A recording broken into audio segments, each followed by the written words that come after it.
Ustaz Rahman, SPD MPD, pada materi kali ini, yaitu mengenai pencernaan makanan.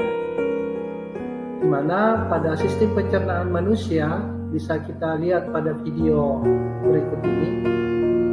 Ini hampir mengerikan, atau semacam seperti apa tentakel-tentakel yang ada pada proses pencernaan makanan. Bagaimana lika-liku perjalanan makanan? Ini berkaitan dengan materi IPA kelas 8. Nah, tahukah kamu bahwa ternyata kegiatan makan jauh lebih singkat dibandingkan dengan proses pencernaan makanan secara umum? Makanan itu membutuhkan waktu sekitar 24 hingga 72 jam untuk bergerak melalui saluran pencernaan. Berbanding terbalik dengan proses makan 15 menit ataupun sekitar 30 menit kita proses makan. Dan yang dimakan adalah donat yang dimakan, dikunyah, yang keluar adalah dalam bentuk feses nantinya. Penasaran bagaimana prosesnya? Mari kita saksikan apa-apa yang terjadi. Yang pertama yang membuat penasaran kepada kita semua adalah mengapa jumlah makanan yang dimakan tidak sama dengan jumlah kotoran yang keluar dari setiap pagi pada saat kita buang air besar. Yang kedua, bagaimana proses lika-liku makanan di dalam perut. Pencernaan adalah merupakan perangkat yang terdiri dari sejumlah organ pencerna makanan. Organ pencerna ini yang bertanggung jawab terhadap seluruh aktivitas pencernaan, mulai dari mencerna makanan, menyerap gizi yang terkandung pada makanan, hingga proses pembuangan sisa makanan. Ada dua proses pencernaan makanan. Ada namanya pencernaan mekanis, yaitu pencernaan makanan yang dilakukan dengan gerakan-gerakan seperti mengunyah, menelan, memompa, menghancurkan dan meremas makanan. Ini pada umumnya terjadi di mulut. Kemudian yang kedua, pencernaan kimiawi adalah proses pencernaan makanan yang melibatkan enzim pencernaan kimiawi bertujuan untuk mengubah partikel yang kecil menjadi bentuk yang siap diserap oleh tubuh. Muncul pertanyaan, dari proses pencernaan itu yang 42 sampai 72 jam, apa saja organ pencernaan pada manusia? Ayo mari kita bahas dan saksikan bersama. Nah, yang pertama adalah mulut. Perhatikan video mulut. Kita tahu semua bahwa mulut itu adalah tempat masuknya makanan, dimulai dengan pencernaan dari mulut itu. Ini terjadi secara mekanik oleh gigi dan kimiawi oleh enzim amilase. Gigi akan menghancurkan makanan menjadi ukuran yang lebih kecil sehingga memudahkan enzim amilase bekerja. Nah, enzim amilase lalu enzim ini menguraikan kandungan pati atau amilum dalam makanan menjadi gula sederhana yang dapat diserap oleh tubuh. Nah, enzim amilase diproduksi oleh kelenjar ludah ya. Selain itu, di mulut ada juga lidah yang berfungsi untuk memutar makanan sehingga mudah dikunyah oleh gigi. Yang kedua adalah tenggorokan.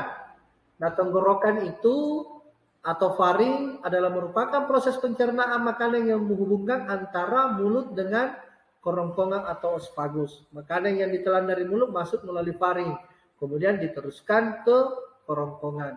Pada dinding kerongkongan terjadi gerakan peristaltik, yaitu gerakan meremas-remas yang mendorong makanan menuju ke lambung. Selanjutnya lambung.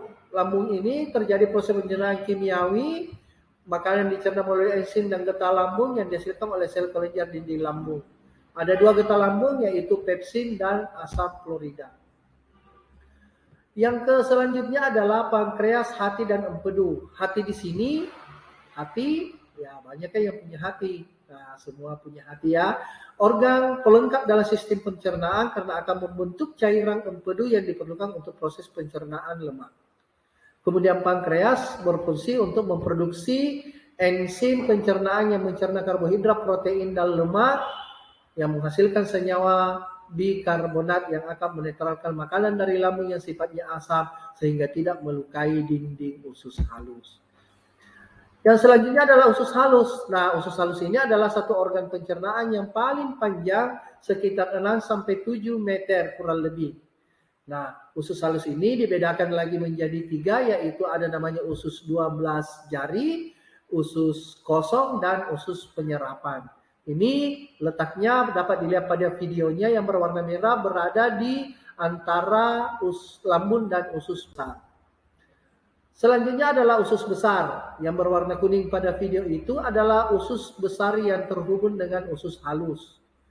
Perhatikan videonya, sisa makanan yang tidak bisa dicerna dan diserap tubuh lalu akan diteruskan ke usus besar.